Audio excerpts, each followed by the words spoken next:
All right, so today we're diving into the BMW 5 Series. Oh, cool. Yeah, you sent us a ton of material on it, A lot. Yeah. and we wanna kind of trace its evolution.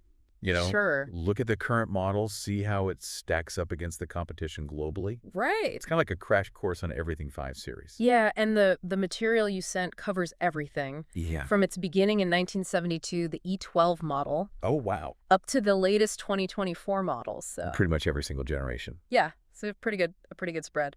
So let's start at the beginning then. Back in '72, Okay. the 5 Series kind of came into the world with the E12. Mhm. It replaced the new class sedans. Right. And this also kind of marked the beginning of BMW's three-digit naming system. Exactly. The 3 Series, the 5 Series, the 7 Series, and so on. Yeah, yeah. And it also debuted the, classic shark nose design, It did. which is really interesting. Yeah, and what's really interesting is that even back then, BMW was already thinking ahead. Oh, really? They were one of the first to actually use computers to help design the car, Wow. specifically to calculate crumple zones for safety. So they were already thinking about safety way back then. Absolutely. It was a priority for them from the get-go. That's interesting. And you can see how that focus on safety has carried through its history. Yeah, for sure. For sure. Okay, so moving on then. Okay. To 1981, we got the E28. Yes. And this is a big one because it brought us the first diesel 5 Series, the 520 Ford. That's right. And was the fastest turbo diesel sedan at the time. Oh, wow. Really? Yeah, it was quite a feat. So they're thinking about efficiency as well, I guess. Exactly. They were starting to broaden the appeal of the 5 Series, offering different options. Right. And then in 85, we saw the birth of the first M5. Oh, the A M5. high-performance icon, yeah. For all the performance enthusiasts out there. Exactly. So they were catering to multiple needs. Yeah. Efficiency, performance. Exactly. And this generation also saw the introduction of things like ABS and airbags. Oh, right. Starting to become more common. Yeah, features we kind of take for granted today. Yeah, totally. Yeah.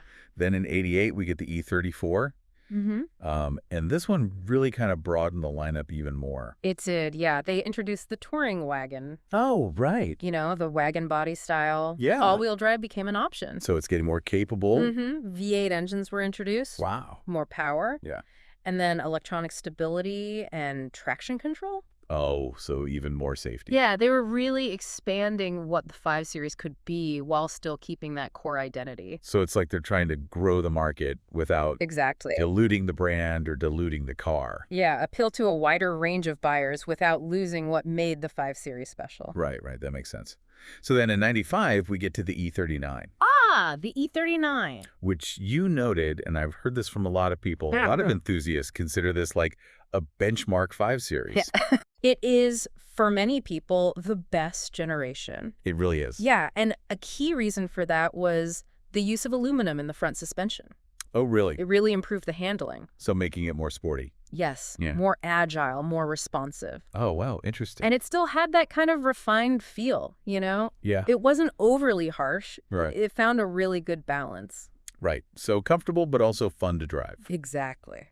Okay. So moving on then, the 2003 E60. Yeah. The E60, this one's interesting. Yeah, I was going to say. It definitely sparked some debate with its styling. Oh, yeah, the flame surfacing. Right, that kind of angular, sharp-edged design. Some people loved it. Some people hated it. It was polarizing, for sure. Yeah. But it also introduced some important technology. Yeah, definitely. It was the first 5 Series with a turbocharged petrol engine. Oh. So they were starting to embrace turbocharging. Right. And they also introduced the iDrive system, that kind of central control interface. Right. And a head-up display. So a lot of tech advancements in that generation. So even though the design was controversial, they were still pushing forward in other areas. Exactly. They were willing to take risks and try new things. Yeah. Okay. Then we get to the 2010 F10. All right, the F10. This one brings us the first hybrid 5 Series. Yes, the Active Hybrid 5. Right, showing that they're starting to think about fuel efficiency even more. Yeah, the automotive landscape was starting to shift towards electrification. Makes sense. And this generation also got a smoother 8-speed automatic transmission. Oh, so even better driving experience. Absolutely, and they introduced active rear-wheel steering. What's that? So the rear wheels can turn slightly, which helps with maneuverability at low speeds and stability at high speeds. Oh, that's pretty cool. Yeah, it's a nice feature. And they offered it in a sedan, a wagon, And the Gran Turismo Fastback. Yeah, they were really expanding the model range to cater to different needs. Okay, so then the 2017 G30 gives us the first plug-in hybrid 5 Series, the 530e. That's right, a significant step towards electrification. Yeah, and the Gran Turismo moved over to the 6 Series. So they were refining the lineup a bit. Right, so kind of streamlining it a little bit. Exactly. Okay, and that brings us to the current generation. The G60, yeah. From 2023. Yep. And this one is notable for having a fully vegan interior as standard. A big focus on sustainability. Right. Very interesting. And, of course, the introduction of the all-electric i5. The i5, yeah. So a big step into the EV world. Yeah, absolutely. A clear sign of where the future is headed. Yeah, no doubt about that. So the current model range includes the sedan, including a longer wheelbase version for the Chinese market. Right. They cater to specific markets. The touring wagon is still going strong. Yep. Still popular. And the i5 is available in both sedan and touring forms. So you've got plenty of choices. Yeah, depending on where you are in the world, you might find specific models like the 530i or the i5 eDrive 40. It's a global car with a lot of regional variations. Right, so they're really thinking about what different markets want. Exactly. Okay, now let's talk performance. Right.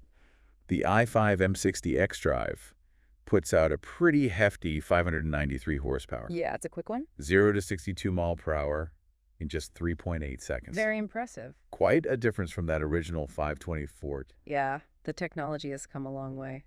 Yeah, and the G60 even has the option for illuminated kidney grille surrounds. Oh, wow. I didn't know that. Yeah, so you can really make a statement. A bit flashy. A little bit, yeah.